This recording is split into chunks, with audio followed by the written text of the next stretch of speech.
Meanwhile, Eric Adams tomorrow will give a speech no mayor ever wants to give, a eulogy for Jason Rivera, one of the cops murdered last Friday in Harlem.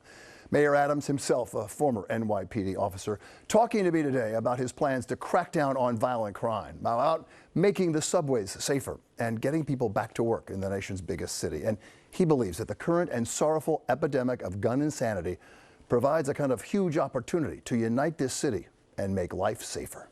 Officer Rivera and Officer Mora, they are like so many. We sit under the tree of public safety because they watered the tree with their blood. And we need to remember that when we ask our officers to go out and do the job of public safety and ensure we have justice, what I always call the prerequisite to the prosperity and the healthiness of our city. Our hearts go out to the family. And I want to send a very loud and clear message that I'm going to give the officers of this city the tools they need to fight the insanity of gun violence and to fight the quality of life that I believe we're witnessing a clear erosion of it. And we must now bury these two officers and ensure that we move our city forward in a safe way. Are you shocked by what you've seen? Are you shocked by, you called it insanity, we do too, it's gun insanity, the increase in gun crimes and violent crimes, in crimes in general in this last month? I'm disappointed. Shock is not something that I am. I am disappointed because I talked about this on the campaign trail. I saw what was happening in Chicago, Detroit, Atlanta.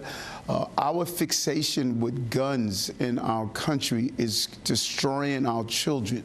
And when you look at it, I say this over and over again, we have a sea of violence in our city and country, and there are many rivers that are feeding that sea. We must dam each one. And that's what I laid out with my blueprint. I didn't talk about one place. I did a holistic approach to state this is what we must do on every level of government. Let's sit down and engage in a conversation of how to accomplish that. Part of your plan, your blueprint for safety, includes focusing on 30% of the precincts that account for 80% of the violence in this city. That's a staggering amount.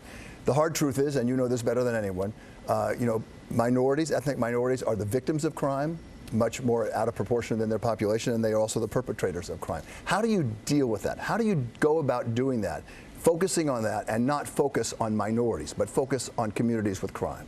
There's a difference. That is so important, Bill, and that is what the blueprint laid out. Number one, what we must do is look at the on-the-ground resources we have. Many of us know them by the crisis management team. They were our Marines, and they were left out alone without the support that we should be giving them. So what is Eric Adams going to do? My plan is clear. Every agency in this city is going to focus on gun violence, and they're going to connect with the crisis management team. Each agency will have a liaison, a representative, to find out what our Marines need on the ground. Not only crisis management teams, but also police officers. So if we do a workforce development program in this city, my crisis management team is going to be connected with them. As we tell gang members to get out of gangs, we're also going to give them the job opportunities. If the Department of Sanitation needs to pick up trash because someone is hiding drugs and guns in a location, my crisis management team would be able to call that agency and get stuff done. Historically, we did not connect those teams in the various agencies in the city, and that was a big mistake. We're going to bring precision resources to those who are needed, as well as precision policing to stop the violence in this city. Next week, the President of the United States comes here to talk to you and talk to the city about guns. What are you going to tell him? He gets it. He gets it. I met with him right after the primary and communicated that we need to have a city, state, and federal response the same way we did in fighting terrorism on outside, those who attacked our city outside. He understood that. That is in place right now. He's going to come, take a look at it, and I believe with his help, we're going to stop the flow of guns while the New York City Police Department continues to take the guns that are here off the streets. Mayor Eric Adams telling me also that this surge of violence coupled with the surge of COVID gives him and New Yorkers a kind of profound moment to try to change things, and he is vowing to do that. If you live in New York City, no matter how or who you voted for in the race for mayor, there is much sentiment to root for the new mayor to be successful. And you can see my entire interview with Mayor Adams this Sunday. It'll be the entire episode of Up Close at 11 o'clock Sunday morning here on Channel 7 and ABC 7 NY. I'm looking